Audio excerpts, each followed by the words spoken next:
Well, welcome to episode one of the Real Profit, Real Perspective podcast. Where are you?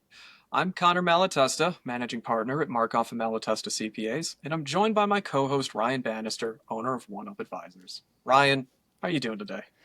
I am good, man. And I find myself asking that question a lot recently. Where are you? Where am I?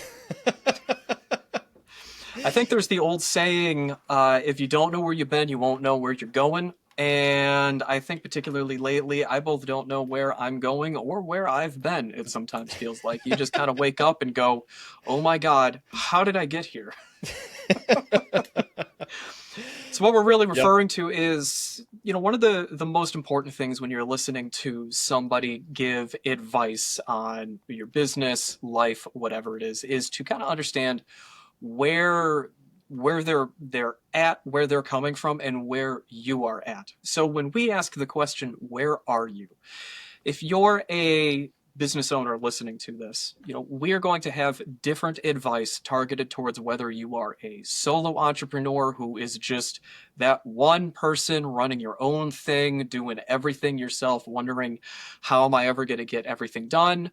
There are some of you that are kind of what we call fledgling business owners. You've now graduated beyond it just being you, and now you've got a team of people that are supporting you, and you're less of a doer and more of a manager. And then there may be people that listen that maybe you're the owners of successful businesses, or you're starting to hit teams of 10, 20, 30, where all the economics that you're having to deal with are very, very different from somebody who's just operating on their own. And it's important to understand that where you are dictates what use you're going to get out of some advice that's given. If you're a new entrepreneur and we start giving you advice on how to manage a dozen different people, you're going to probably sit there and go, well, that's good for the future, but that doesn't do me a whole lot now. I mean, I know, Ryan, you've seen with your clients, depending at what point they're in, you've got to tailor your own advice to their current situation. Absolutely. Absolutely. And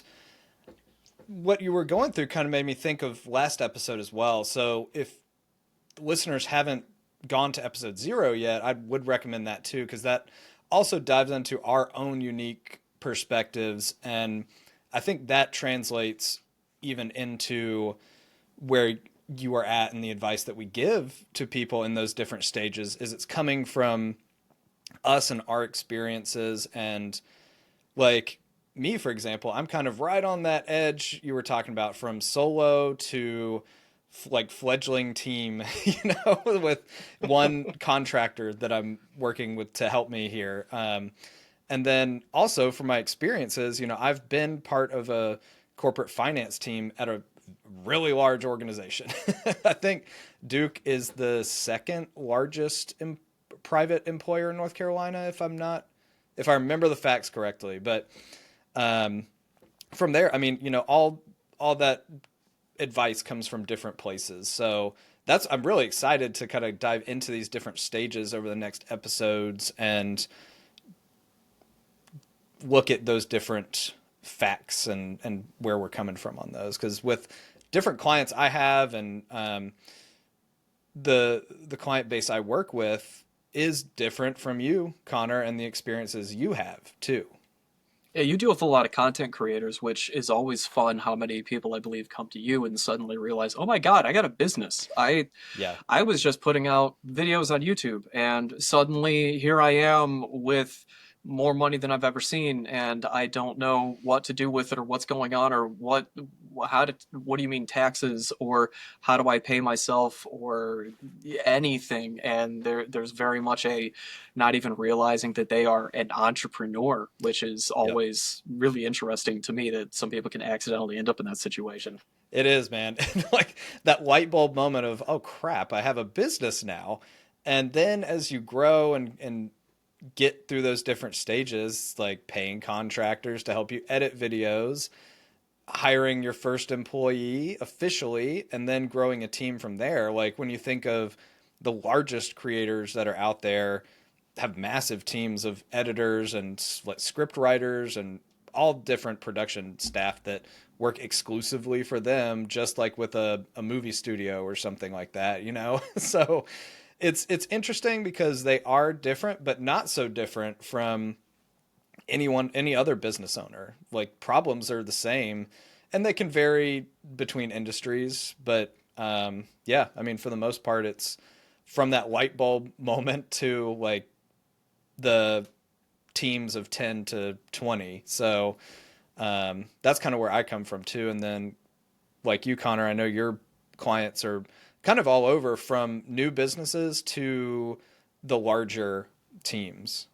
Yeah, I mean, we've got clients we work with that, they are new entrepreneurs, new business owners where, we pick them up and they've been in business less than a year, and to them they've still got, it's always wonderful to see that they have that kind of sparkling hope in their eyes, that it hasn't been crushed out of them by reality yet. And then we also work with the business owners that have their large businesses that have that kind of what's the word? Cynicism is the word I'm looking for. That just their hopes for a lot of it has been, usually a hope for work life balance, has been just crushed out of them.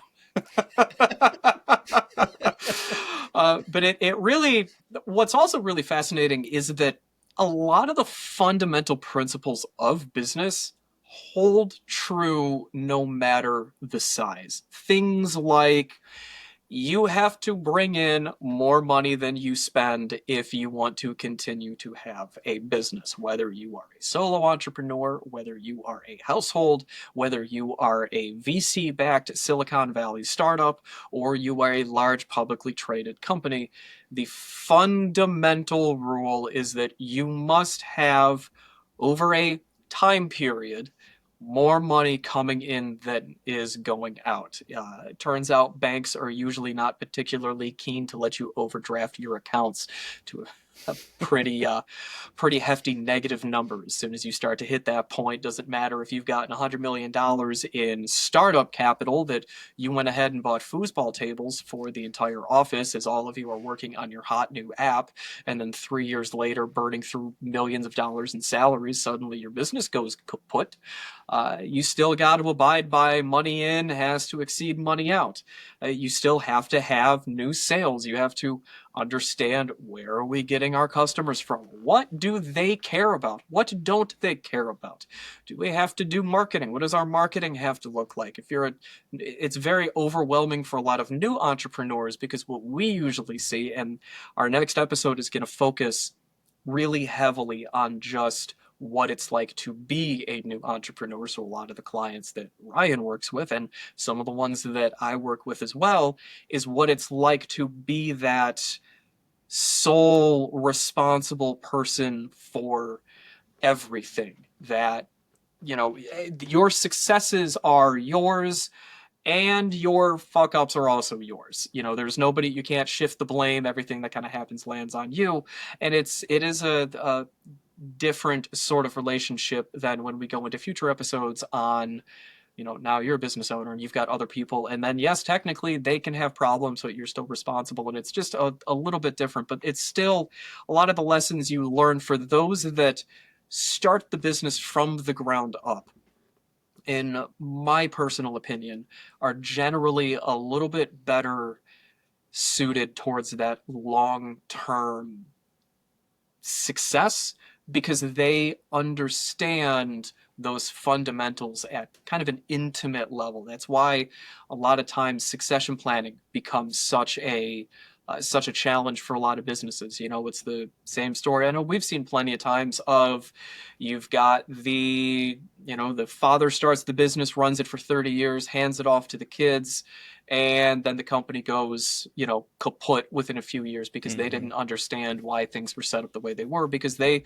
missed the fundamental lessons of being that small business or that solo entrepreneur. They just kind of got dropped into this, in a way, almost amorphous entity that just kind of exists on its own, and people are doing things, and you sit there and wonder, why do we have a marketing team? Or why do we really need an accounting team? Or what is the point of legal and all this stuff? Or there's all these processes that have been put into place, and what the hell is everybody doing? Why are we doing these things all this way? And a lot of times there's both a lot of hard-earned lessons baked into that, and also preconceived notions that are no longer relevant. But it's always interesting to watch interesting in a clinical sense, usually not from a hands-on sense when there's troubles. Yep. That part's not interesting. That's usually stressful for everyone. But to see the differences in how they approach how to run their business when you get kind of dropped in. That's why the concept of, I didn't know this was a thing before I went out as a solo entrepreneur, is that some people do entrepreneurship through acquisition. So they go out and buy a pre-existing business. Would have made my life a lot easier if I knew that was a thing. Who would have known? Found out about that after about 4 years. They're like, just buy a pre-existing accounting practice. This is what we did. It came with the clients. And I was like, are you kidding me? I could have just found someone that already had a pre-existing client base and said, yo, give me that and I'll give you some money. Although I'm pretty certain they wouldn't have extended a loan or anything to a 25-year-old that had no income. Boldly going out to the world. I don't know how some of those VC people or those startup founders go out and get hundreds of millions of dollars in investor money. I asked for money and they're like, no. And I'm like, but we're providing services. Can we get paid? No. Okay, fine. I want to know where we need to go to get, $20 million to fund our podcast here. Right. I could use a foosball table in the other room and the really cool, beer on tap and all of that stuff. Cause I thought that's how you're supposed to run a startup. That's how it works. It's not about having a product that people want to have or a service that people are willing to pay money for. It's about having this hip new idea, really snappy marketing, and somebody's daddy bankrolling, whose investment firm is bankrolling all of the investor money that you're going to piss away because you don't understand you actually need to be a business first. Mm-hmm. Which is probably a decent segue into one of my first things of when you're listening to this, is that there is no such thing as a startup. Pretty certain now that I've said that I need to go write a blog post on it, but Yeah. I'm going to rant here for a moment that this irritates me to no end. We're a startup. We're a startup doing this. We're a startup doing that. We're getting all of this because we're going to do these things. No! You're a new business. You're just a new business. That's all you are. There's nothing different from you and the rest of them out there that makes you so different and special. And we're going to use blitz scaling and we're going to do all these different things. And we need all this, but you're a fucking business. We've made it to episode 1 before I've started ranting. Spoilers, that is probably going to be a good portion of our content. You're going to get my real unfiltered view on this stuff, but I finally have a platform with which I can rant to the 3 people that I know that I'm going to make listen to this probably at threats of gunpoint, that it truly does irritate me to no fucking end of, we're a startup and things are different and we got to do all this and that. It's like, no, you're the same thing as every other asshole out there that's got their business that needs to get paid. You're not special just because somebody wrote you a check for $1 million and said go come up with a thing.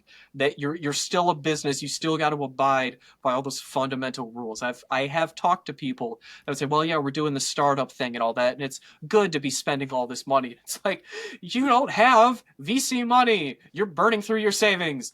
That's not good. That's going to run out. Let me introduce you to my friend, burn rate, which is how many months of money you still have left as you burn it and light it on fire, and off it goes. Yep. Yeah, exactly. And I think what you mentioned before with that is over a period of time, like with startups, you classically see we're not profitable. We're pre-revenue. Man, I love that phrase. Yeah. I love that phrase so much. Whoever was the genius, the marketing genius that came up with that phrase when they were going out to beg for money, not that we have no sales, we are pre-revenue. Tell that to the IRS. We're pre-profit. We're post-expenses. But in the end, the rules still apply, and that's when you think about it from regardless of the stage, it's how are you getting your money out. Whether you're solo or you are getting VC money to fund a 100-person team or something, like somebody's going to get paid at the end of the day. And whatever's doing is worth doing for money. So, it's gotta happen somewhere. So I mean, it's only ever the owners that usually work without pay, but that's because they're doing it on the hope of future profits. I mean, everyone else you got working for, they're going to get a paycheck unless you have just a group of people that are really, really drinking the Kool-Aid on the mission of the business, or they're functionally all also owners when you do have some of those startups that are pre-revenue and people aren't getting paid, but they've got equity positions. And it's, in that case, you're not really an employee, you are an owner in the business. And so it still follows a lot of those same fundamentals. I have to admit that personally, I would hate to be an owner in a business while also having to have other owners of the business just telling me what to do as my boss, because they own more than I do.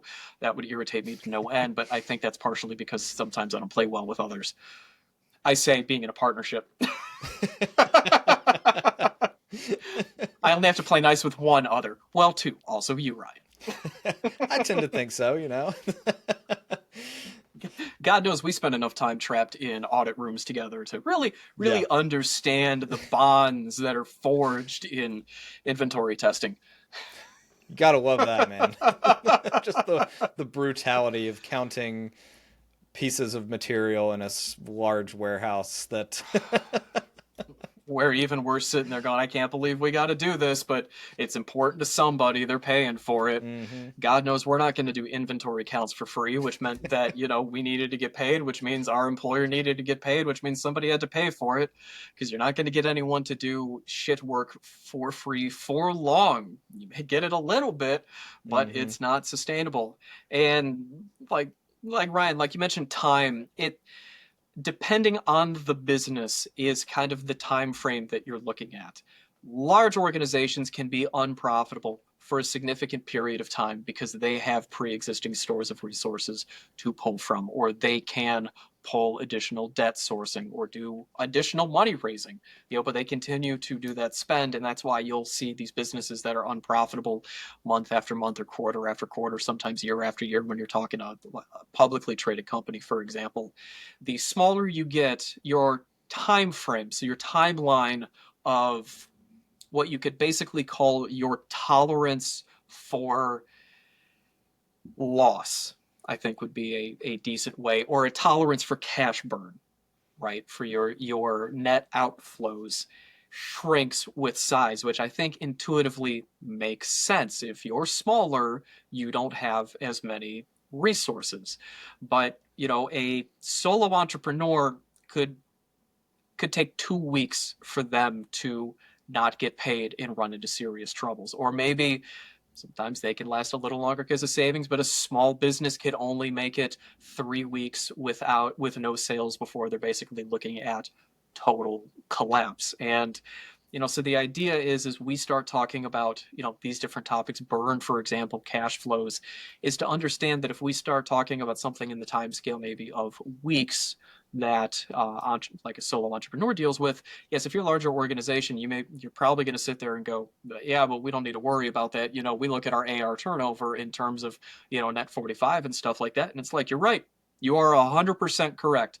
Now, if we start talking about 6 months without getting paid, that's probably where you'll start to go, oh yeah, this could give us some serious troubles and start to really impact our cash flows. So a lot of right. times the core idea remains the same.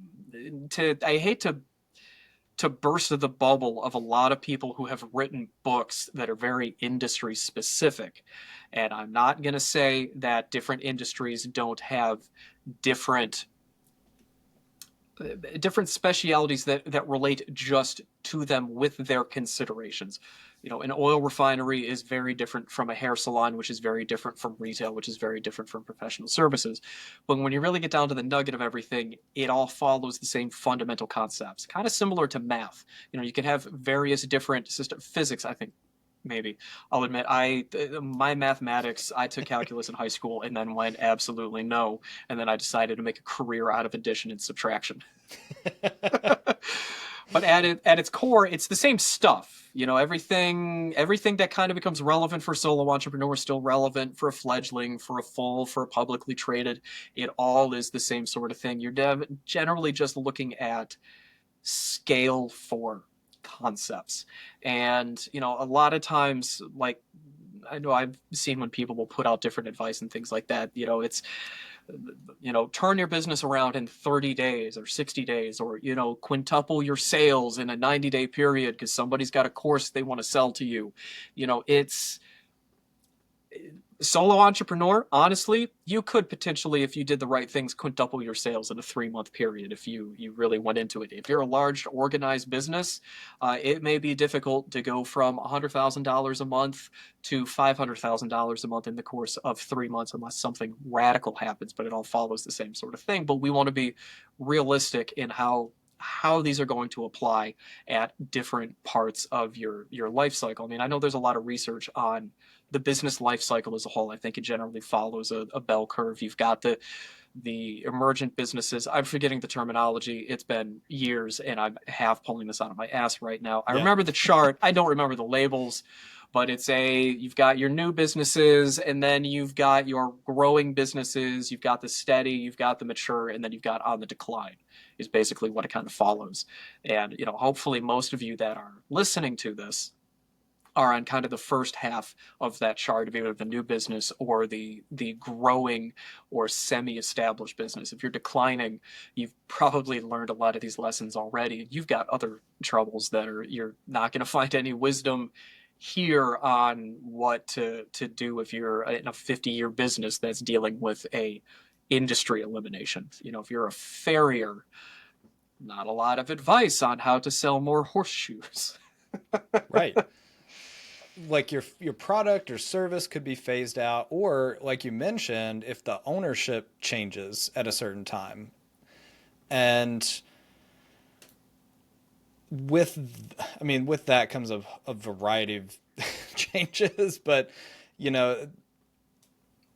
I was racking my brain over here thinking of if there are exceptions or differences of the core principles between industries, and there's not one that I can think of. Like, from being a solo entrepreneur that's like us doing, bookkeeping or financial services, and to somebody who's doing construction or like mechanics or things like that. There's differences in the business sizes and the needs of the business, like at each different phase. A construction company with one person may not be able to build something as fast, but Yeah. The same core principles still apply.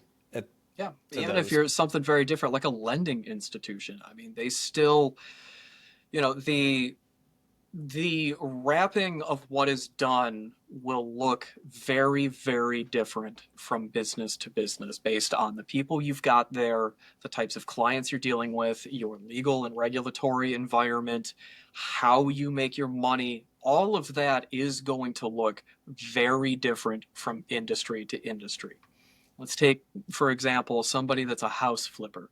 If they're flipping one house or 100, you're still looking to make money on every flip. It's a question of what is our cost to get it, our turnaround time, how much it's going to cost us to sell, what's our take-home profit. Whether you're doing 1, 10, 50, or 100 a month, those are the same core fundamental principles, and then that has to pay for your operating, all of your overhead expenses that, you're non-direct related. If you're a solo entrepreneur, well, you don't have to worry about payroll. If you're just doing graphic design, for example, you still have the systems. You got to pay for your software subscriptions, your maybe your equipment, but then you need to charge your clients that you're doing work for more money than it costs you to do it. It's the same sort of thing. If you're a lending institution, You make your money off of the interest charged on loans. You have to make sure that the interest that you're receiving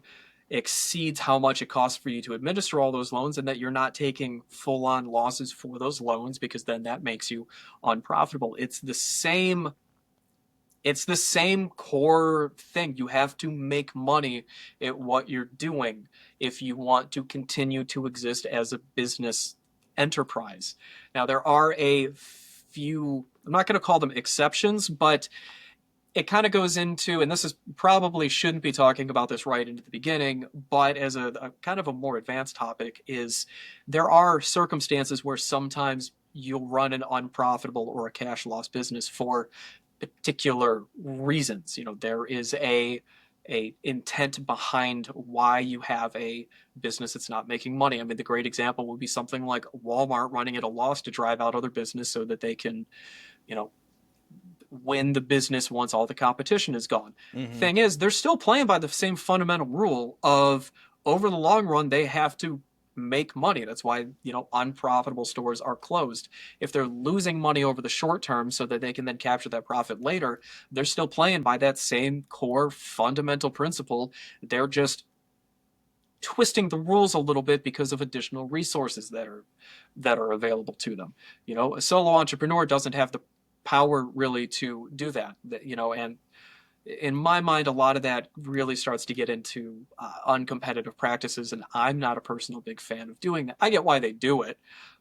Personally, I don't like that way of doing business. I'm much more of a be better than the competition at the thing you're doing, and when you are better, you will get more of the work.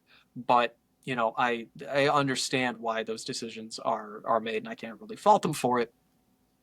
But it all still, even though it looks different, it fundamentally is the same, which anyone who's involved in business should kind of intuitively grasp. You've got to make money. Like, you have to make money, because what you're really fighting is cash flows. You have to be cash flow positive over a long period. This kind of turned into a discussion about cash flows, but I think Yeah. the idea really is that everything we're going to talk about fundamentally comes down to, no matter where you're at, these are the core fundamental principles that your business must abide by. Much like the laws of physics cannot be broken, insofar as physicists have been able to tell. If you let go of an apple, it's gonna fall. If it goes up, record it, put it on YouTube, and document it so that you can, become a new content creator, and then Ryan can take care of you. Obligatory plug for content creators.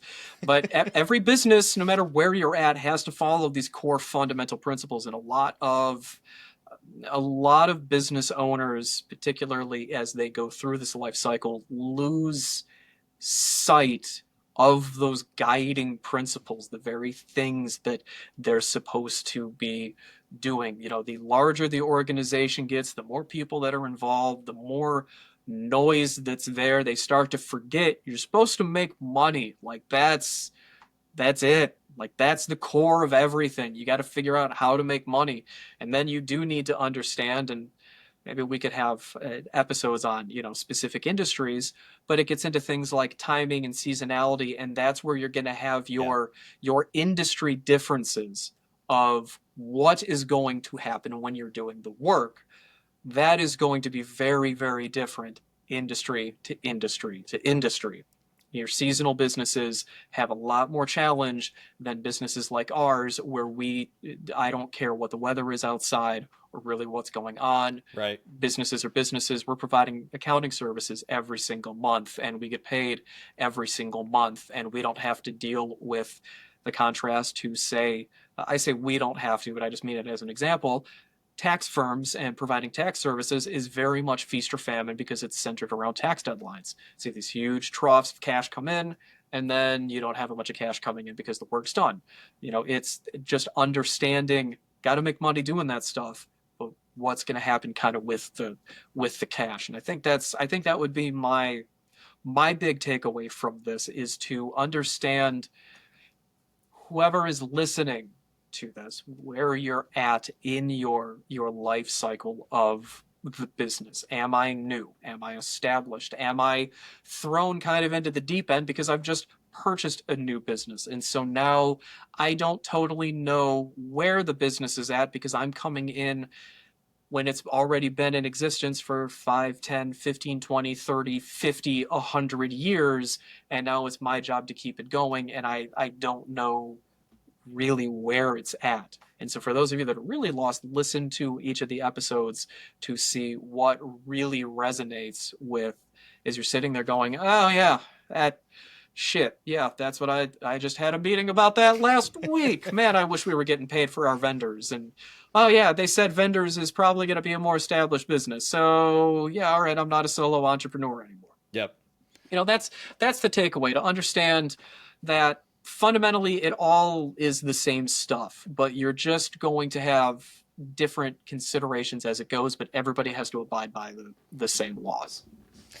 Yeah, and you've sort of got at what I was thinking about, and I think the thing that can change across industries or like business size is not the core principle of you need to make money, but then it becomes the question of how much. And that is where you can really, I think that's where the cynicism between starts to come in, and you get wrapped up in those metrics over the years and things like that, where like, I don't know, if you're in retail or like your Walmart example from earlier, where you're okay with a margin of like 1 cent versus somebody who's a mom and pop shop that is living off that income and needs to see 80K at the end of the year to live, that's a different story. And I think that's the question that changes, not that's the like branch off of that, I guess, in my mind.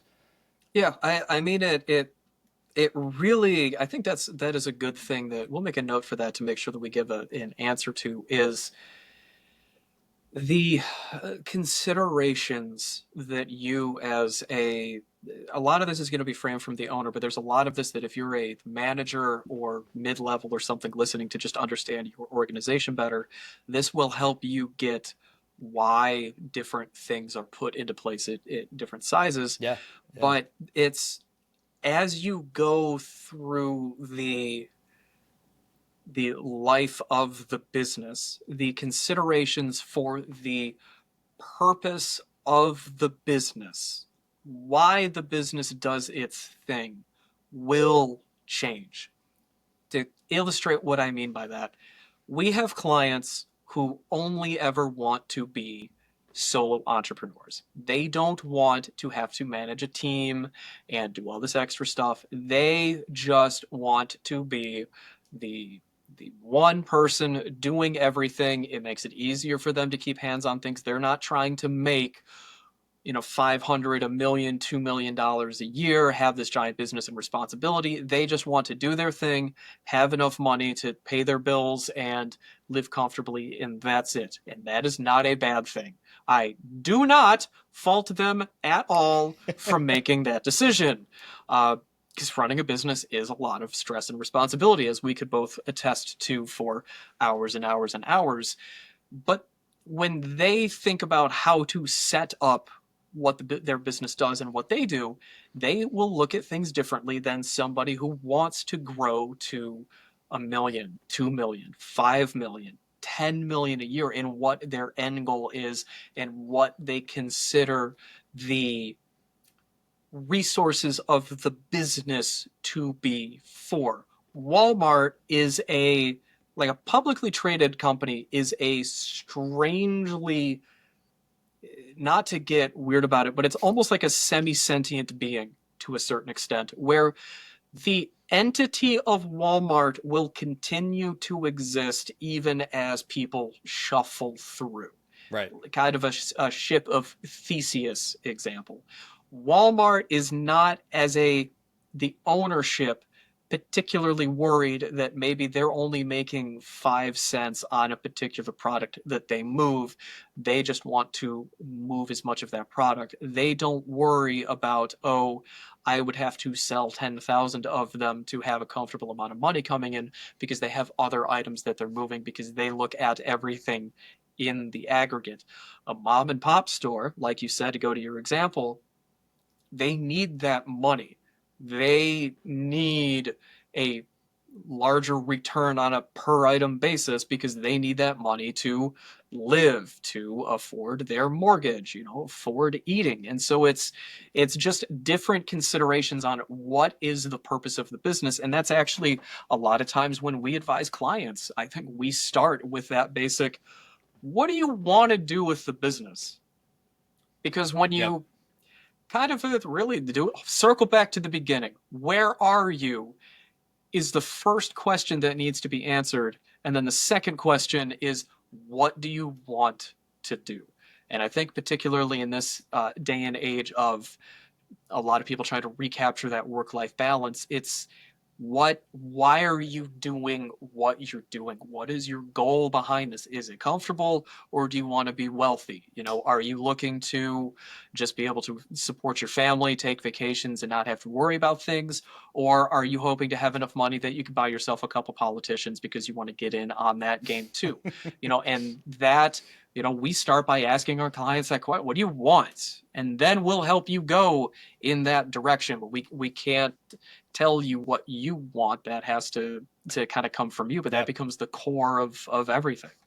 100%. And that's sort of what I've loved and gravitated towards in the financial planning side of things, is starting with that goals based approach and making that the driver of all decisions. Because like you were getting at, not everybody can or will build a Fortune 500 company, or wants to, or can, is two Uh, different questions. But that's not the end goal for everybody. But in the end, sort of going back to our principle, like, the goal isn't just to have this successful business that sits there. It's to reap some sort of reward from that business that you can then use to do the things you like to do.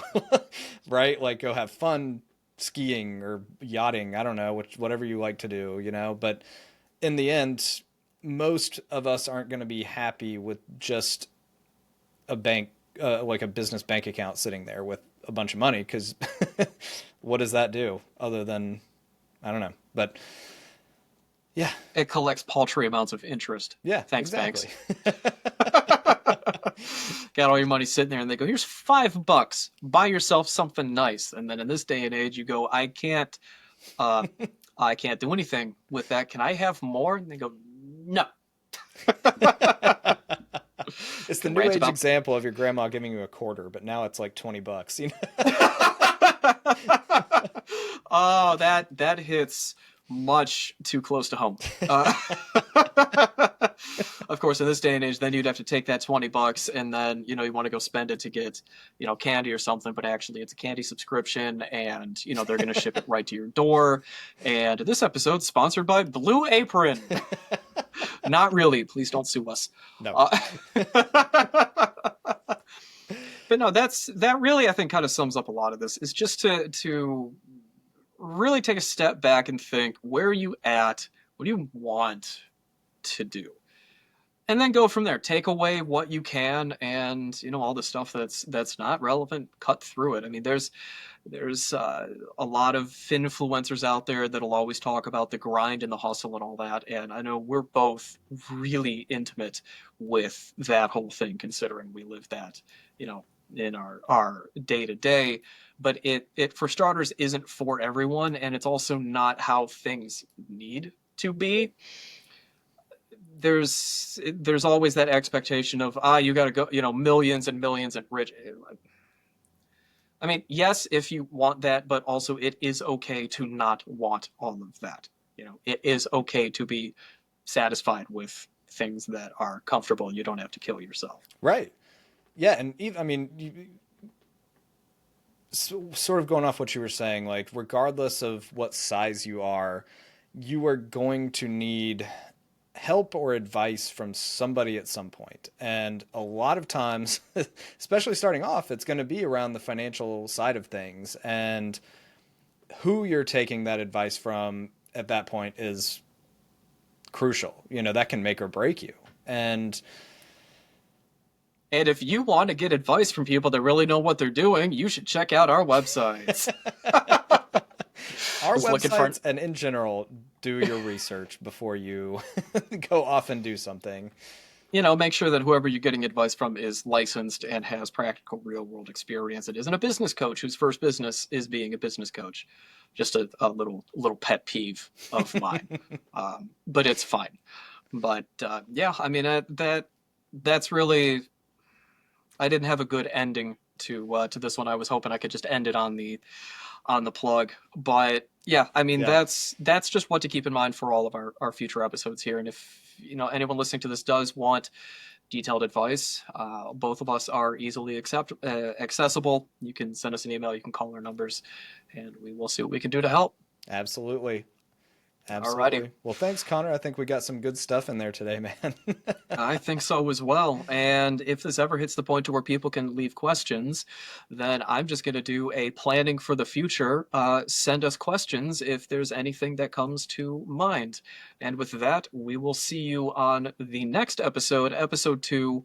So you're a solo entrepreneur.